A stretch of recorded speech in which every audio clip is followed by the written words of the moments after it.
السلام عليكم ورحمة الله وبركاته. ازيكم حبايبي؟ عاملين ايه؟ يا رب تكونوا بخير وبأحسن حال. نسمي الله كده ونصلي على رسولنا الكريم عليه أفضل الصلاة والسلام. اللهم صل وسلم عليك يا حبيبي أفضل خلق الله وعلى أهله وأصحابه أجمعين. ازيكم يا حبايبي؟ وحشنا كتير كتير، وبقالي يومين أو 3 كده ما صورتش معاكم بحسب قلة فضل. تمام. اهلا باخواتي الجداد اللي دخلوا معايا، اهلا وسهلا بكم، منورين ومشرفين. يا رب يدوم التواصل ما بيننا بكل خير، امين يا رب العالمين. بصوا يا ولاد، بسم الله اللهم صل على النبي. شوف بس حاجه كده اظبط بها نفسي هنا، اعرف ان انا كده ثابته كده. الحليب ده او اللبن ده جاي لنا يا ولاد زياره كده. تمام. دي هدايا الفلاحين هنا لبعضها، بتبقى حاجات لوازم من البيت. تمام. ازاي يا ولاد؟ يعني انا عندي حاجه غيري ما عندوش او موجوده معايا وزايده، بنهدي بها بعضنا يعني كده. تمام. جايه بقى ازاي؟ هي جايه بخيرها بسم الله ما شاء الله. كمان بصفها، انا رايحه دلوقتي هشيلها في الفريزر. هقول لكم بقى لو معاكي حليب، معاكي حاجه زي كده ومنتش عاوزاها الوقت او مش هتستخدميها حاليا دلوقتي، هتشيلها ازاي بطريقه سهله. الطبق او الحاجه اللي انت هتستخدميه في الغليان شيلي فيه قلب اختك. ازاي بقى يا ام فرح؟ انا بدل ما تشيلي في كيس ويطلع القشطه بتاعته في الكيس وترجعي تاني تسخني ميه وتخدي الكيس والكلام اللي احنا فاهمينه بتاعنا ده، فاحنا مش هنعمل كده خالص. انا هعمل ايه؟ انا هشيل في الكسرونه او في الحاجه اللي انا هغلي فيها على طول زي ما انتم شايفين كده. حابه ان انت تشتري في كيس، بس انا بنصحك بلاش الكيس. تمام. لانه بيشتغل وش اللبن او وش الحليب معاك يا حبيبتي. هرجع بقى بالباقي هنا في الطبق اللي معايا ده او الحله اللي معايا دي. هنعمل ايه يا ولاد؟ ما بغلهوش.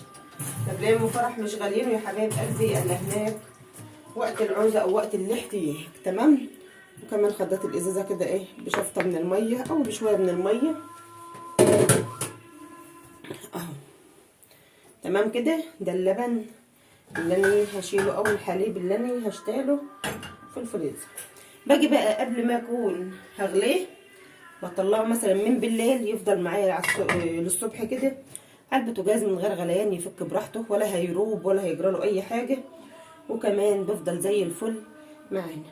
ابدا بقى ان انا اغليه، بلاقيه لبن حليب زي ما انا حطاه كده. تمام. دي خطوه. الخطوه الثانيه بقى يا ولاد بسم الله ما شاء الله، جاي لنا هدايا حلوه قوي قوي. بصوا منها توم. تمام. ومنها اللهم صل على النبي فول اخضر، بس هي في البيت لسه من تحت، وده اكيد وانا بفصصه هتشوفوها معايا.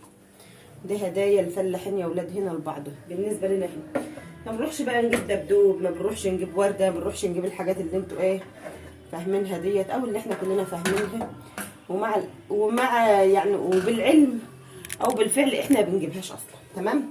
احنا مثلا انا باجي رايحه لجارتي، رايحه لصاحبتي، رايحه لعماتي، رايحه لحبايبي، رايحه لسلايفي. بصوا الحاجه اللي بتنفع في البيت، مش الحاجه مثلا اللي هي اروح اجيبها ما تنفعش، او الحاجه اللي هي مثلا ما تنفعش دي اللي بنهدي بها بعضنا. لا هنا لا يا ولاد، احنا هنا عكس الدنيا او عكس وضع البندر. احنا هنا بالنسبه لنا الهدايا من ملزمات البيت. تمام. الهدايا بتاعتنا بالنسبه لنا احنا هنا كده لازم البيت. جاي لي بقى ايه هنا بسم الله الرحمن الرحيم، اللهم صل على النبي. جاي لي هنا تحت هديه يا ولاد وبالسمنه البلدي بسم الله ما شاء الله. اول ما فتحت العلبه كده كلت لي كام واحده 2 4 اللهم صل على النبي بسم الله ما شاء الله عليه. كلت 4 والله اعلم هقوم بالعلبه ديت ولا هعمل ايه. طعمها حلو وريحتها حلوه وكمان معاها السكر بتاعها، بس انا ما بحبش السكر على الكحك يعني. تمام. حتى لو تلاحظوا كده معايا في الفيديوهات ما برشش السكر ده على الكحك. هعمل ايه؟ هناخد هنا 2 3. بقول لكم ايه انا هاخد العلبه دي وهروح على جنبيه حد بقى يجي ورايا. تمام. ده بالنسبه لنا يا ولاد لحياتنا، او بالنسبه لو معاكي لبن حليب وعايزه تشيليه بطريقه سليمه في الفريزر لوقت الاحتياج اشتريه. تمام. يا رب تقدروا تستفيدوا مني ولو بجزء صغير. شكرا لاخواتي اللي بيرفعوا لي على المنتدى، ربنا يكرمكم ويكرم اصلكم بسم الله ما شاء الله. ربنا يجازيكم يا رب كل خير. كحك عامل ازاي يا ولاد؟ ده يبدوب دايب دوب. بسم الله ما شاء الله، طعمه وريحته حاجه كده اللهم بارك. قلبه مفتح جدا، شايفين قلبه عامل ازاي، رغم ان انا عامله الكحك معاكم ونازله كمان بسمنه بلدي على الكحك اللي انا عاملاه.